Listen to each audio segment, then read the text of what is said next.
Welcome to the Experience of the Soul podcast with Cynthia Alice Anderson, a space to grow, to prosper, and to remember who you truly are.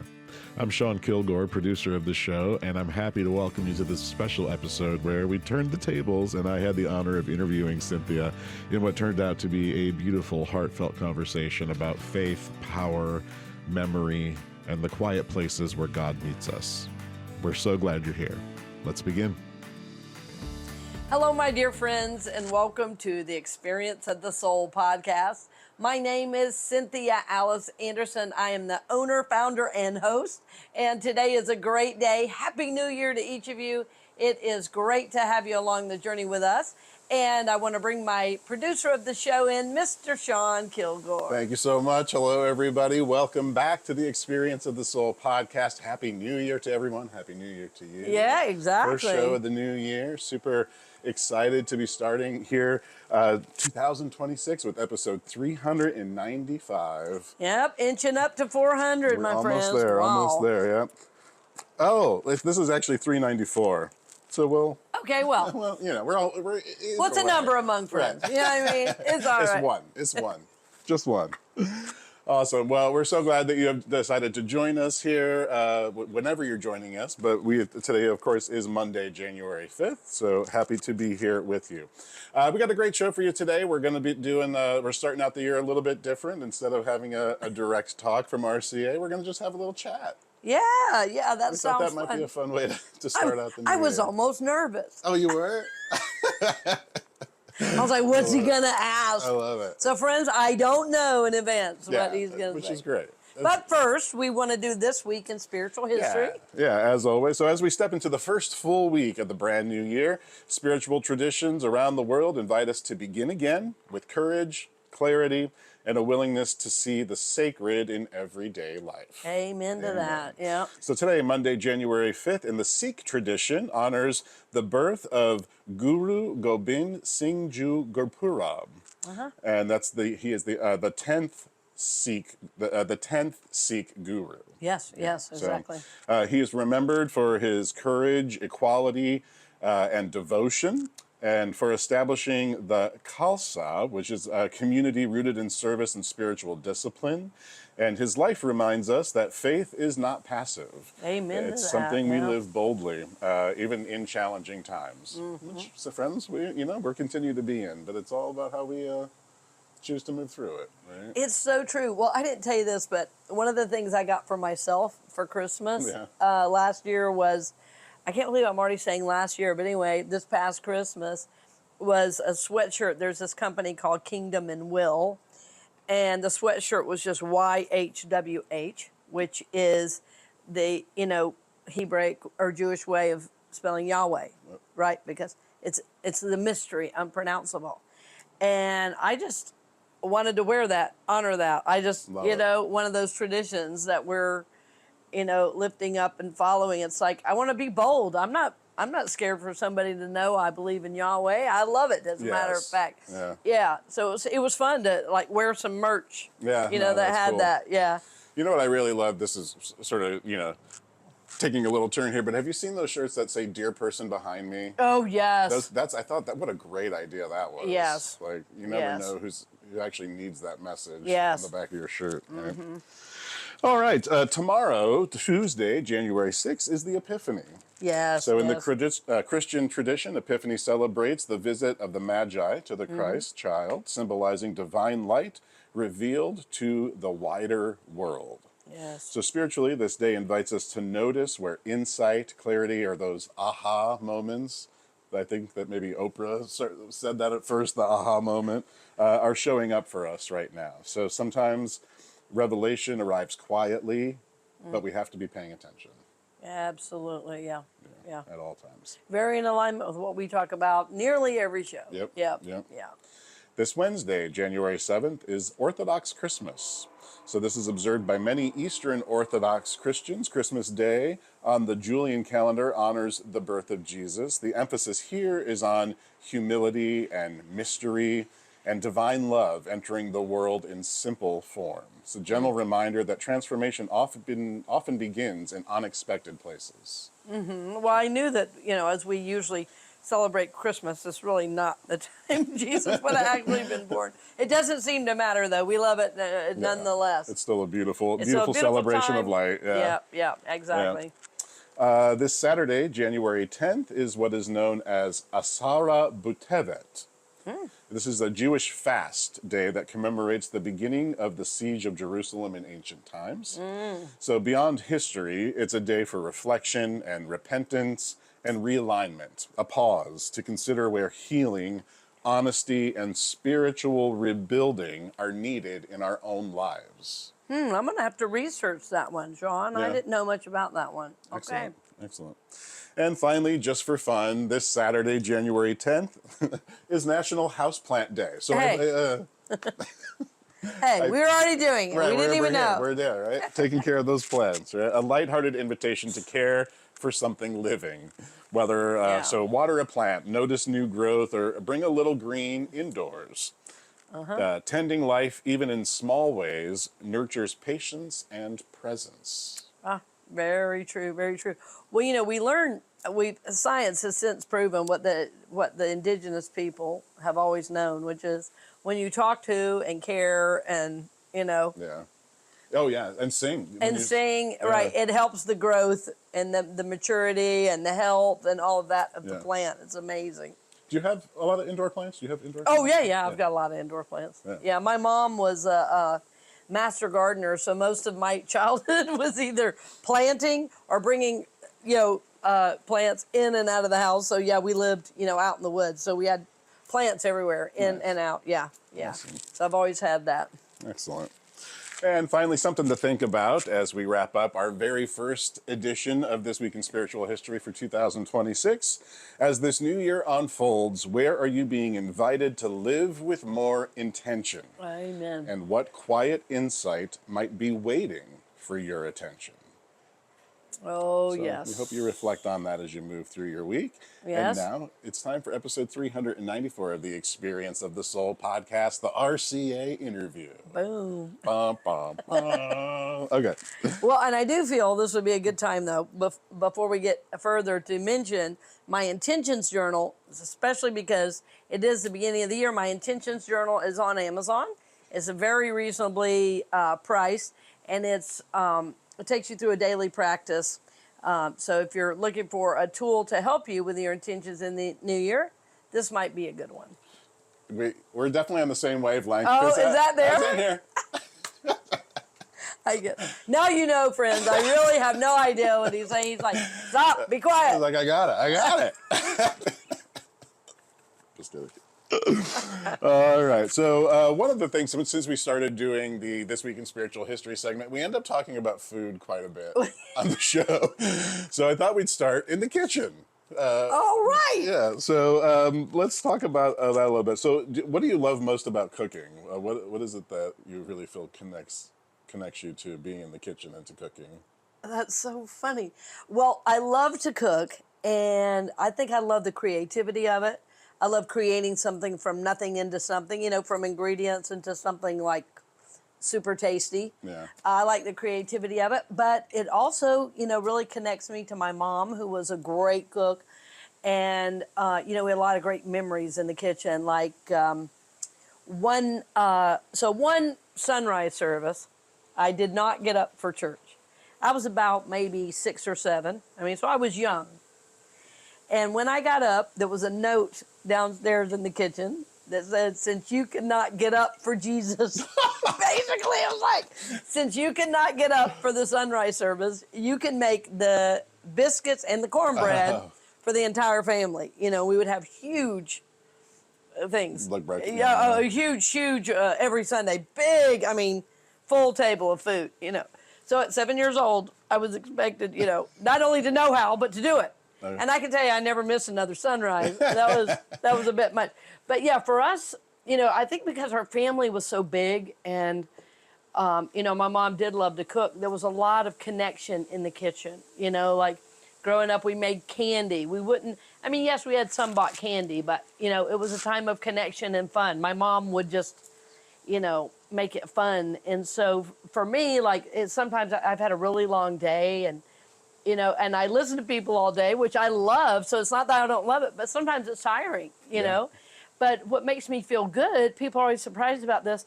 I love to come home and make a really beautiful dinner or make a dessert. Like maybe I'll stop and get something on the way home and then make a fabulous dessert. And that makes me feel reconnected to myself. Nice. Yeah. I kept thinking I want to do a cookbook called Recipes of the Soul. Oh, nice. Just for fun. I love that. Just for fun, because remember I told you about how I love to make sandwiches and stuff like that. And for a while I was trying to make all these different sandwiches. And I was going to do a cook. Of just sandwiches? Yeah. That's great. Sandwiches for the soul? Yes. Soul sandwiches? Soul sandwiches. It's in there. I don't know why. Is there a specific food that something that you make that really is tied to like a really strong core memory? Like what makes you think of your mom the most when you cook it? Oh, probably cornbread. Okay. Yeah, because every Saturday night we had rice and beans and cornbread and buttermilk. And the cornbread you pinched up and put down in the buttermilk and ate it like cereal. By the way, while we watched wrestling, but that... Hysterical. That must have been a home to grow up in. Oh my God. Well, one time, I don't know why I'm telling you guys this. Well, one time I actually went to the wrestling in person and I had forgot about it being on television. Some friend of my dad's had tickets, right? And a bunch of us went. And we were sitting there one Saturday night and my brother goes, "You're on TV." And I'm there on the front row at the wrestling thing. Yay! Kill him! I'm like, man, crazy. But yeah, we had a lot of traditions like that. So I love making cornbread, and I think the other one was my mom. I had so many siblings, and my mom made their wedding cakes. I don't know if I ever told you this. No. She was such a good cook that wedding cakes. That was when it was just starting to be a big deal to have those big 3-tiered. Cakes and everything. Well, my mom just figured out how to make them. And so I would be in the kitchen. She'd say, "Here, try one of these," So it was kind of a fun thing between us. So, nice. So even though I don't make a lot of wedding cakes, it was a core memory of, of our connection for sure. Yeah, for sure. That's something our mothers had in common. My mom did a lot of baking. She did? She made wedding cakes for people. And wow, yeah. Yeah, it's so sweet. I felt like... the women of their era, I think my mom was older than yours, but they were very similar ages. They just poured their love through the food. Yep. Making sure your family was well fed was a very special act of love, and it certainly was for my mom. Yeah. Yeah. And always room for one more, Yeah. Yes. Oh, you have a friend, invite them to dinner, Yes. They had my music teacher over. We had our doctor over. I mean, every important person in our life had been over for dinner. Absolutely. Yep. Absolutely, yeah. So we did talk a little bit about recipes, but when you are in the kitchen, are you a recipe follower, or do you like to be a little more intuitive with it? Well, I do both, but I'm way intuitive. Most things I make without looking at it. Oh yeah. And there's something prayerful and meditative almost about that, right? There is. Well, one of the things I was learning to make fry bread, which is people think of it as a real Native American thing because if you ever go to a powwow or any Native American events, they're always serving fry bread. Well, of course, I can't eat it because I'm gluten-free. And I started doing research. Well, the reason Natives started making fry bread was because, they were given flour and sugar from the whites. But anyway, nevertheless, it's become associated with Native Americans. And so I said to my mom one day, I think I really want to learn to make a fry bread. She said, well, why don't you? She said, I think you should honor our ancestors. So then as she got older and got more into Alzheimer's, I was making it one day and I said, well, let's honor our ancestors. She said, oh, can't you feel them helping us? I mean, it was... Do you think there's something about Alzheimer's dementia? Sometimes you wonder, are they actually seeing things that are there? Oh, yes, I think... That we just can't see. I mean, Oh, most definitely. I mean, I have an exact story about that where I was talking to a couple of my siblings because they were caring more for her because they were closer. And they said, Mom keeps talking about Mike. And I said, what do you mean? Keeps talking about Mike. Well, there's not a Mike that works where she is. And she says, I got to go talk to Mike. She keeps saying Mike. And I said, well, that's really weird. I wonder if she's seeing something. And they were like, well, you know, they kind of slept it off. And it was actually my sister's husband. He's like, I don't believe in all that mumbo jumbo, you know. I said, oh, that's fine. So I went and I was, you know, visiting with her shortly after that. And I had driven up. I said, Mom, let's go outside. And we went, you know, sat on a bench. She loved to be outside, you know, listen to the birds. And I said, she said something about Mike. And I said, Mama, are you talking, you keep saying Mike. Is he a helper for you? Well, yes. I said, is it Archangel Michael? And she said, well, of course it is. Wow. He's right here. I mean, she was like, finally, somebody gets it. He's right here. That just came like shivers like through my whole body. I know. So it's like, you know, part of what we learned in, you know, working, because my mom and I took care of her mom, who had Alzheimer's. She lived with us, you know, from the time I was 11 through when she passed. So, you know, I've dealt with Alzheimer's a lot. And one of the things you learn is to join their reality.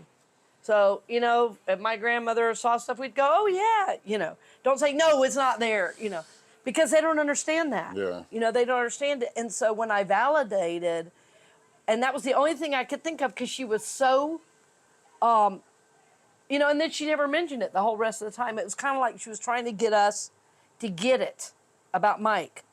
And then when I did, it was like, oh, yeah. So now we're all on the same page. Now we understand each other. Right. Well, and her spiritual connection was so strong that, you know, I was just home at Thanksgiving. My sister had these journals, I mean, this thick of my mom. She would write out scriptures every day, and then her response to the scripture. I mean, it was so sweet. Yeah. This many years later, you know, 30 years later, some of them we were reading. And like after my dad died, like my mom was always so capable and so positive. We never really thought of her as lonely, but it came out in her writing and how she, you know, dealt with that in her process. I mean, honestly, those devotions are so beautiful. They should be published. It was so touching. Have you digitized them so that they're preserved? We haven't yet. No, we haven't yet. But my sister was going through them and, you know, giving us, like she said, oh, here she talked all about you and coming to see you and about you riding horses and then, but her take on the scriptures, her faith was so strong. I mean, it was beautiful. What a beautiful thing to have. Oh, it was. Yeah, it was. What's one small thing that makes you unexpectedly happy? That just the thought of it makes you do that.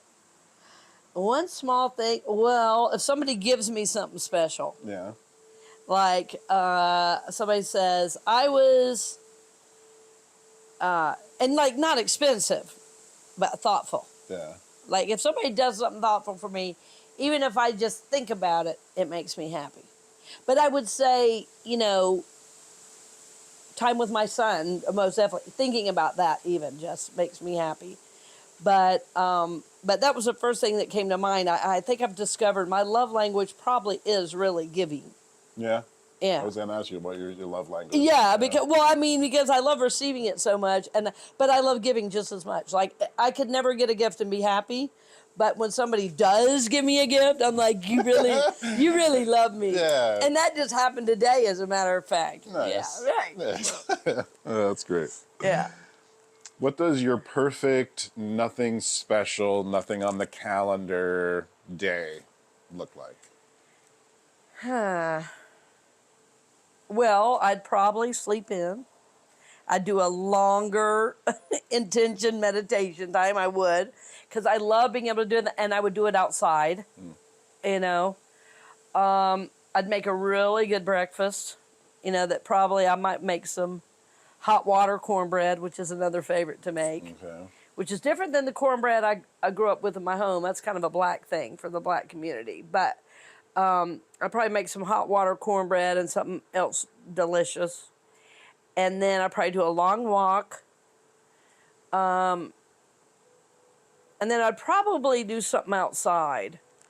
Yeah, I'd probably do something outside. And this might surprise people, but I'm just being really guided to say this. Cool. I don't know why. But So I grew up in a real gun culture. My dad bought and sold guns. And so I was around guns my whole life. Very different than most, even though in the South, we all grow up around guns to an extent. But we had a strong sense of responsibility. You know, there was a gun in every room, and we were not to touch it, and we knew it. You know what I'm saying? Were they locked? Or... No. But they were... Loaded. Oh, wow. Oh, every single one. Every Yeah. single one loaded. But I like to go to the shooting range. And I like to, because it reminds me of my dad, really. Yeah. That's nice. Yeah. That's nice. I've never been to a shooting range. It's something I've always wanted to do. But yeah, Well, yeah, like I say, you know, in spiritual settings, people are really surprised that I might know anything about guns, but my dad, because he bought and sold, and we had a lot of, like the guns I have, like I'll just say right now, I don't believe people should have AR-15s. I have family members that have them, and I don't believe in that. I will tell anybody that asks me, I think those are for killing a large number of people. It's a weapon of mass destruction. It is. We And civilians do not need it. we don't need it. And I have good friends in the military that say, I don't even like those guns. Like, I mean, I've had to use one, but I don't want one in my house because I know what it's for, and I've seen the carnage firsthand, you know. But my dad was a collector of the finer things. Like, he collected, like, we had a gun. It was a .22 Colt that was in a handmade wood case in red velvet, and the gun itself was gold-plated. So it was a work of art. So those were the kind of guns he had. And believe it or not, my job was to clean the gun. Oh, wow. So I grew up being able to, like, disassemble and assemble. So nobody would ever think of me doing something like that. And I haven't really talked about it, not because I'm hiding it. It's a hot topic. But it's such a hot topic right now, and we may get some comments. That's okay. But it's always been something I've been very comfortable around because it was my culture. I grew up that way. You know, we grew up out in the middle of nowhere where you would have to shoot something on your deck because you were protecting your property. Yeah. Do you know what I mean? Yeah. So, but for me, that's very relaxing, and it's fun because it reminds me of my dad, and I'm super safe about it. Did he take you shooting and taught you? Oh yeah, he taught me. He taught me, although he taught me in the backyard. Okay. You know, but he always had at least 2 guns on him at all times. Wow. He had one in his pocket, and then he wore what's called a shoulder holster that was right here. You see him in all the detective shows. Yeah. And he had become a deputy sheriff, so he could carry visible guns. He became literally a deputy sheriff just for that reason. But, I mean, he bought and sold guns to friends, to government agents, to law enforcement. I mean, so anyway, but for me, it's very relaxing, and the guns I use, one is a gun he made. Oh, really? Yeah. From scratch? Well, the metal part, you know, the barrel was from a Marlin rifle, but he made the stock by hand, and so it's got his energy in it. Yeah, and you have that gun now? I have that gun, Awesome. And I just went and shot it the other day. Oh. Yeah, so sweet. like you were saying, what's ideal day off? Well, and even the strap, I even had his original strap that finally just disintegrated. Well, I went online and found the Amish make a beautiful handmade leather strap, and more similar to what he had. Okay. And so that's what I put on it. So now it looks incredible. It's a work of art, and my dad made it. So when I go shoot that, it's more about the connection with him than about guns. Right. You can almost feel him there with you, probably. Oh, I can. Yeah. Oh, I can when I pull, because it's a .22. It's called a single bolt action, even though you can put a magazine in it. Wow. He's right there. He's right there. I can hear him say about how to aim and how to use the guide and everything. So for me, when I have like nothing on the calendar, I'll go to the gun range. Yeah. Awesome. Yeah. And Yeah. that makes you feel It's funny. I've never ever said that publicly. Yeah. I was just this. We talked about your mom a lot, but we talked about your dad here and there. But here and there. Well, my dad, died when I was so young. It was my first year of college. He was an alcoholic, and he really struggled physically. Had to leave the job because of a disability and getting hurt, and so he ended up. Most of my childhood was home, and for most of my older siblings, he was gone, 18 to 20 hours a day because he was working 2 or 3 jobs to support a family that big. Yeah. So my growing up was very different than most of my siblings. So I mean, really, in many ways, my dad was my best friend. Yeah. I just grew up with him all the time. I helped him build, the apartment behind our house that was for my brother's business. Wow. I was like, I don't know, 8 years old, and he was like, here, let me show you how to do this. I would help him put up paneling and plywood, and then Mr. Willie was my dad's best friend. Yeah. So he was there. Awesome. Doing that, and I chewed my first tobacco with them. Oh, that's great. They let me do it. Like, yeah, Liz will teach you. Yeah, just one little dab will do One you. time, Yeah, one time was plenty. I'll tell you that. Yeah, yeah. Okay, I know what that's like. Never again. Yeah, it's amazing I survived it all. Really, I'm sure listeners are like, my God. Yeah, Like, who is this lady? guns, hammers, Yeah. drills. I mean, I was using a circular saw when I was about 8 years old. I mean, yeah, it was just the house I grew up in, we built.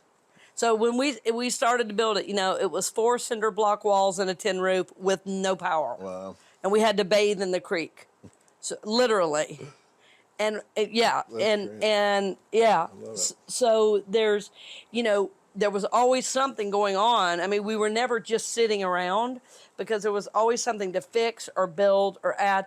But I mean, it didn't look cobbled together. My parents had a dream home, and when my dad was working a lot, he would come home. So he was on the road a lot too.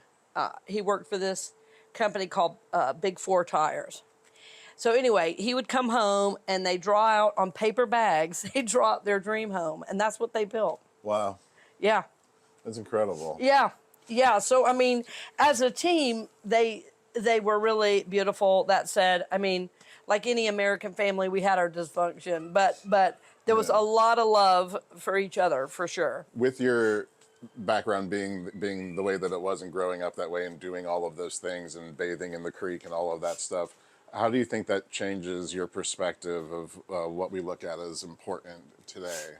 Oh, yeah. I think so many of the things we look at as important are not important at all.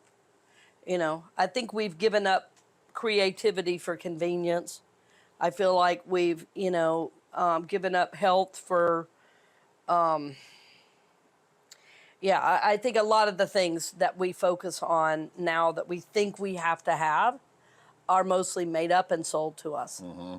Oh, yeah. Yeah, but I mean, for instance, today, when we were going to record, we could have gone in a very expensive studio. We have the money to do that.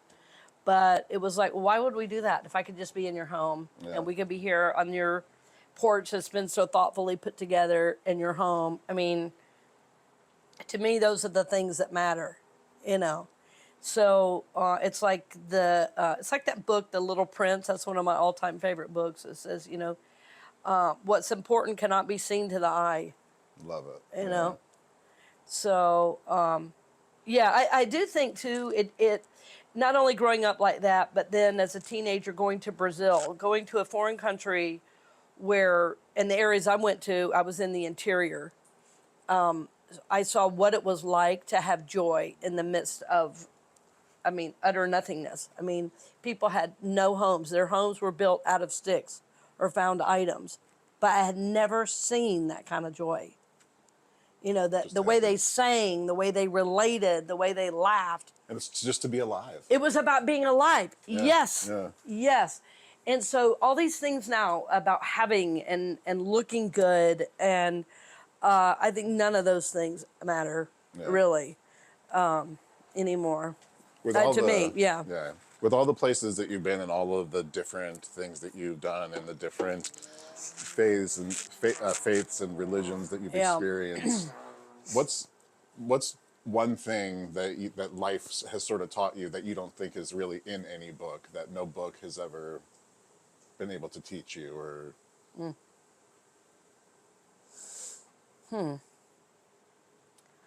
I would say that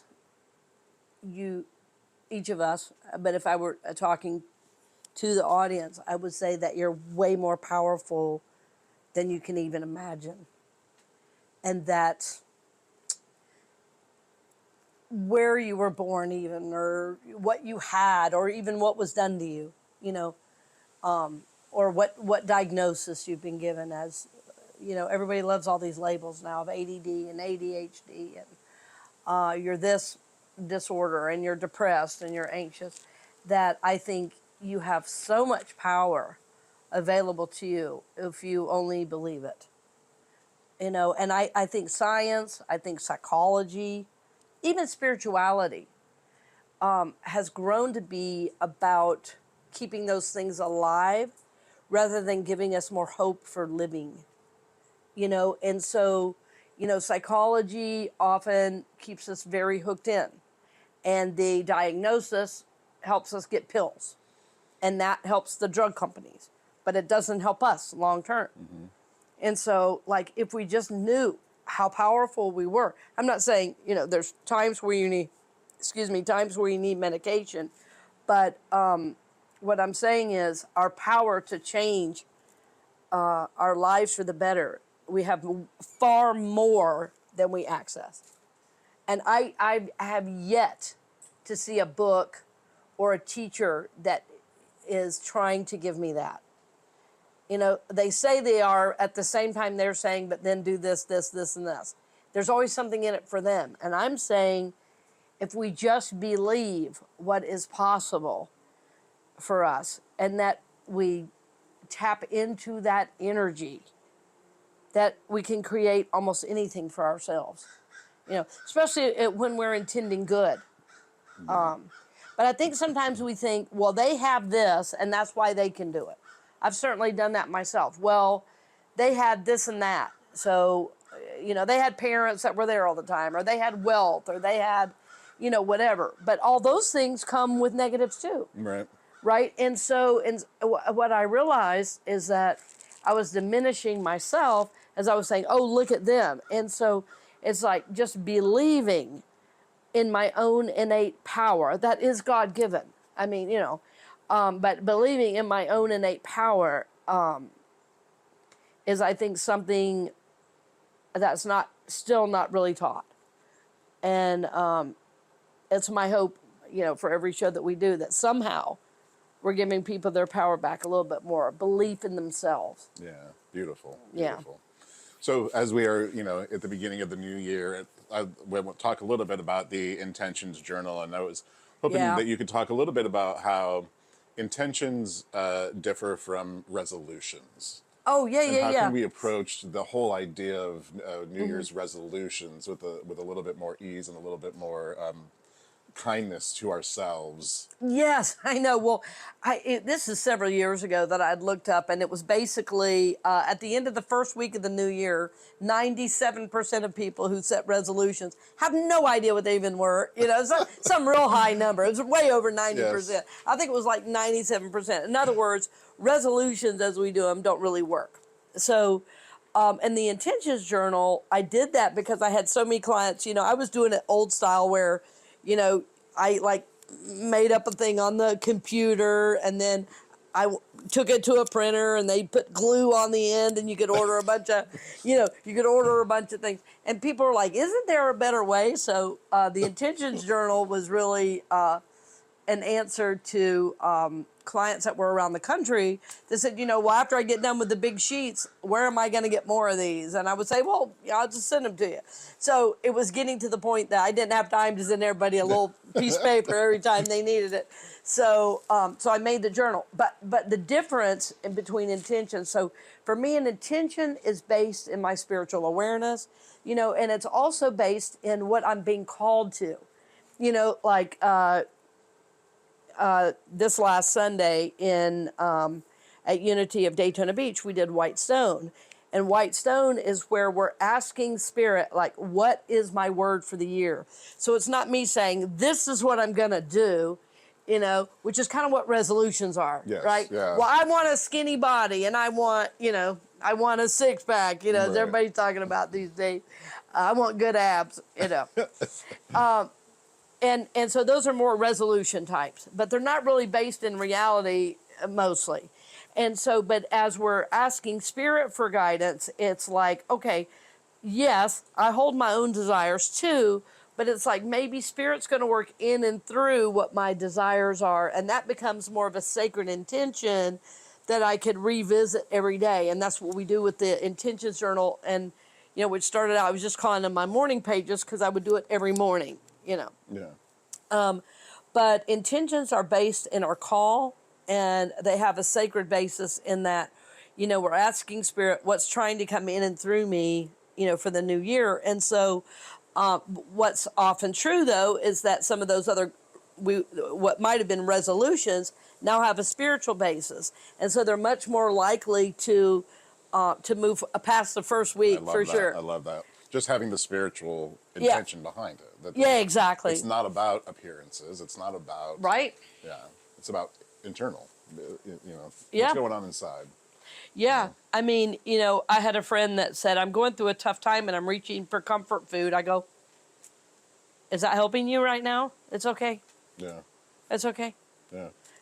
You got to get through this time. It's okay. Yeah, whatever it takes. Whatever it takes. You know what I mean? If you're not doing damage. If you're not doing damage to yourself, right. I mean, she wasn't diabetic. She wasn't, Yeah. It's like, you got to do what you got to do. So, but, after coming out of that, she was able to get back into balance on her food, So, I mean, that happens. That happens. But that's what I mean. When the sacred is there, it's less about the outer and more about what is God calling me to in this moment. And that helps us sustain, because I firmly believe God's will for us is good, Yeah. So you mentioned the White Stone Ceremony. So is there a word or a feeling or an energy that you're sort of leaning into as we start the new year here? Well, I'm holding it for right now. My word last year, I'll share, was power. And it was about really owning my power as a soul and owning my power that I was speaking about earlier. Like, just realizing, I'm in my mid-50s. If anybody is keeping me from anything, it's me at this point. It's a great realization. If we could all realize that at a younger age. I mean, yeah. It's like, well, my parents are gone. I've been a leader of people my entire career. I know what to do.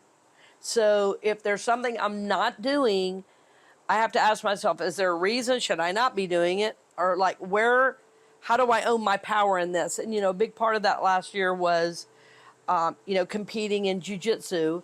And then I just recently chose a new gym, closer to where I live now. And, like being in my power, walking in that gym was really important. It's like, okay, I know what I'm doing. I've been doing this long enough. I'm going to show up. I'm going to be myself, but I have the power to do it. So it was like just really strongly working with my power. And it was physical. It was emotional. It was spiritual. It was in every level, even in relationship. Calling to myself the right relationships. And if relationships, were not supportive, I release that, with ease and grace, love for all concerned. But just knowing, like stepping into my own power of really choosing what's the energy I want and need in my life. What's mine to do right now and doing it. But so last year it was power. This year I'm still working with it. I don't have clarity yet. Yeah, I don't have clarity yet. Excellent. Well, thanks for sharing all of that. This was really fun. And I know. I hope we should do it again at some point. Maybe it will be the beginning of every, January or whatever. I know. Well, definitely. I want feedback. Yes, yeah. So I wanted to close with, I used to love watching James Lipton interview people on Inside the Actors Studio, and he would always end his interviews with a series of questions. So I've sort of adapted those a little bit to what we do. So what's your favorite word? Obstreperous. Ooh, what does that mean? Well, it's where you're kind of obstinate. Okay. And it's my favorite word because my mom would say, my mom had quite a vocabulary. She read the dictionary every day as a kid. Her dad was a scholar. And if I would be doing something, I wouldn't even be realizing it, and she would say, don't be so obstreperous. And I would say, what's that, Mom? And she would say, go look it up. And then I looked it up and I was like, oh. Well then, anyway, recently I was talking to a sibling And I said, oh boy, Mom would say you're being obstreperous. And she goes, what's that mean? I said, she goes, I've never heard her say that. And I said, because you're not obstreperous. She didn't say it to you. Yeah. So we had funny words we would say. She would say that would come up out of nowhere. It's like, what? What is your least favorite word? Well, I will say anything that demeans another. Probably hatred is my least favorite word. Yeah, nice. What sound do you love?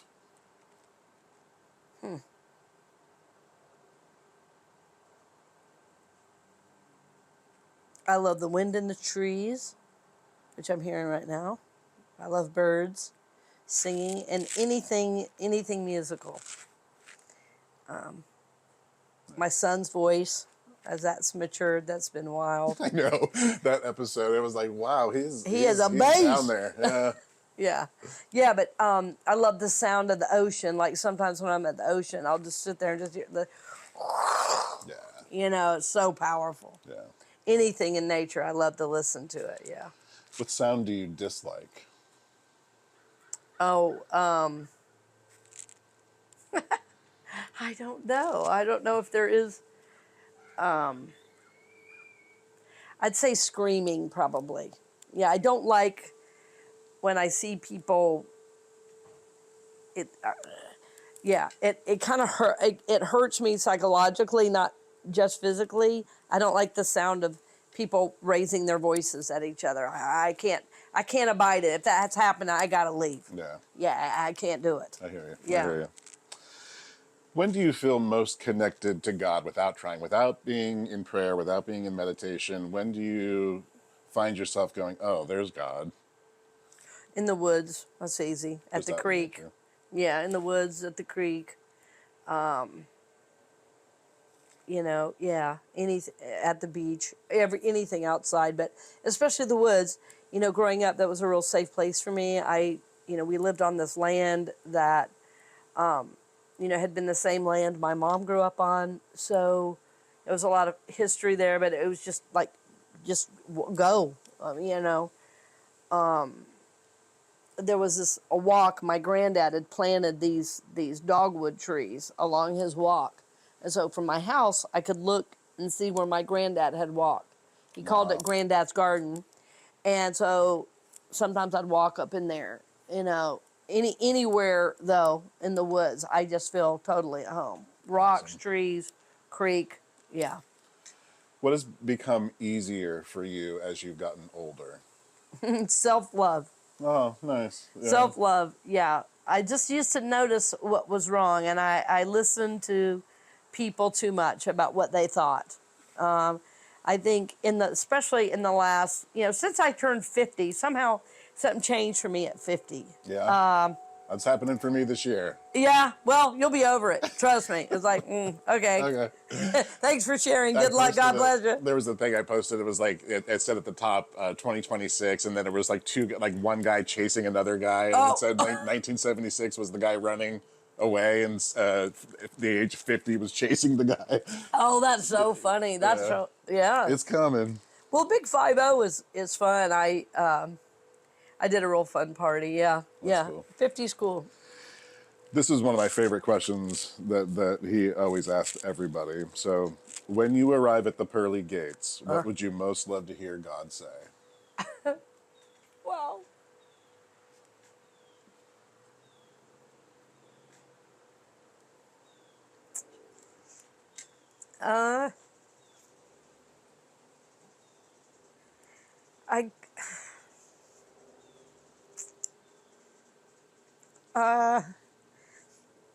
I guess I would say welcome home. Very nice. Wow, that's a deep question. Yeah, Wow. yeah. What's one gentle reminder you'd love to leave people with as the year begins, as we wrap up this show?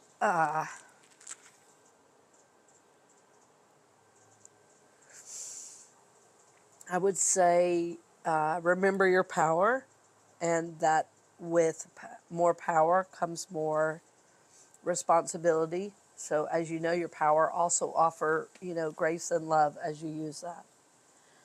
Hold the ones you love close. Yeah. We never know which day would be our last. And, part of my work in ministry has really helped me know that, I could die today driving home.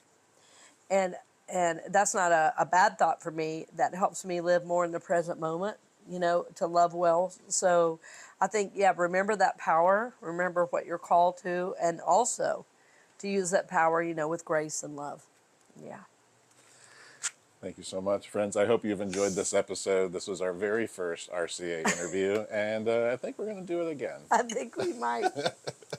I love you so much. I'm so grateful for you in my life. Oh, thank you, friend. I love you too. I love you. Thanks for joining us today, dear friends. Thank you for all your support. Your support poured in at the end of the year, and I can't tell you how much it means to me, because it helps us stay on the air and reach even more people with this positive message. So thank you for your love and support. We love you. We bless you. And we are always holding you in prayer, lifting you up for God's highest and best in your life. So thank you again for watching, my friends, and listening, and blessings on the journey. And Happy New Year. Happy New Year. Thank you for joining us for this episode of the Experience of the Soul podcast with Cynthia Alice Anderson. This show is made possible by listeners like you, and your support helps keep these conversations available to all. If this podcast has supported you, you're invited to share it with someone you love or support the show at cynthiaaliceanderson.com/donate.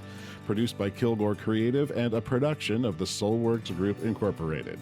We are so grateful for you, and we are holding you in prayer for God's highest and best in your life. Blessings on the journey.